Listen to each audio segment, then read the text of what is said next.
गए राय।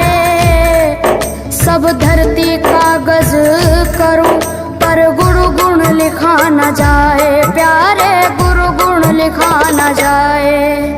सारे तीर्थ धाम आपके चरणों में, हे गुरुदेव प्रणाम आपके चरणों में। सारे तीर्थ धाम आपके चरणों में, हे गुरुदेव प्रणाम आपके चरणों में। मेरे बाबा है, मेरे बाबा, मेरे बाबा, मेरे बाबा, मेरे बाबा।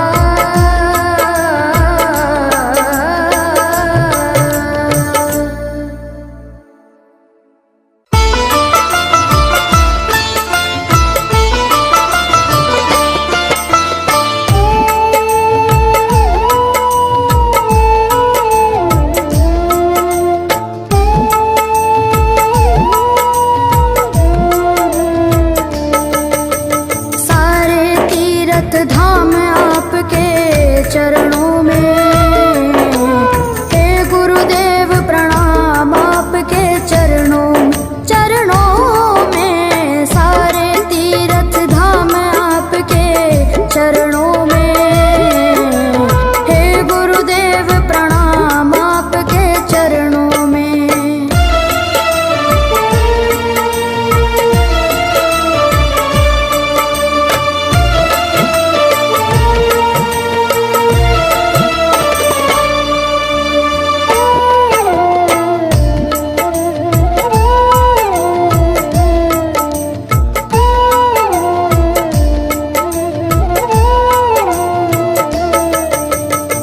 हृदय से माँ गौरी लक्ष्मी कंठ शारदा माता है। हृदय से माँ गौरी लक्ष्मी कंठ शारदा माता है। जो भी मुख से वचन लियो वो वचन सिद्ध हो जाता है, वचन सिद्ध हो जाता है। हे गुरु ब्रह्मा, हे गुरु विष्णु, हे गुरु ब्रह्मा, हे गुरु विष्णु, हे शंकर भगवान आपके चरणों में, हे गुरुदेव प्रणाम आपके चरणों में। सारे तीर्थ धाम आपके चरणों में, हे गुरुदेव प्रणाम आपके चरणों में।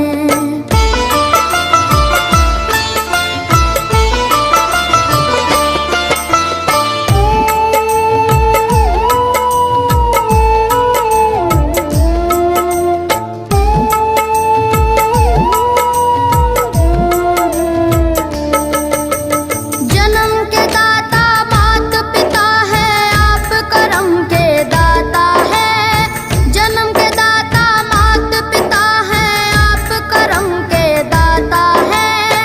आप मिलाते हैं ईश्वर से, आप ही भाग्य विधाता है, आप ही भाग्य विधाता है। दुखिया मन को, रोगी तन को, दुखिया मन को, रोगी तन को मिलता है आराम आपके चरणों में।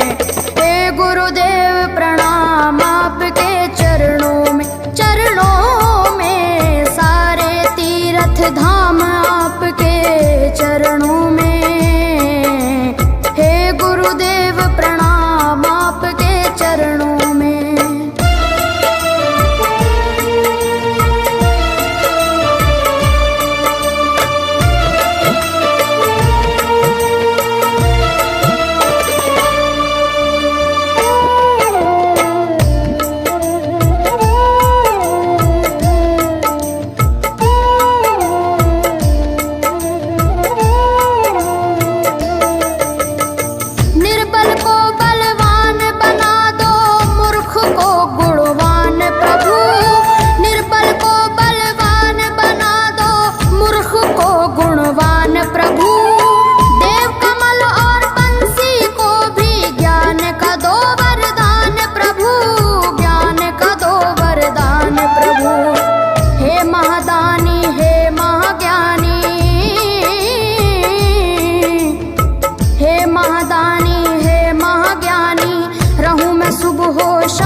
दीपानो खंड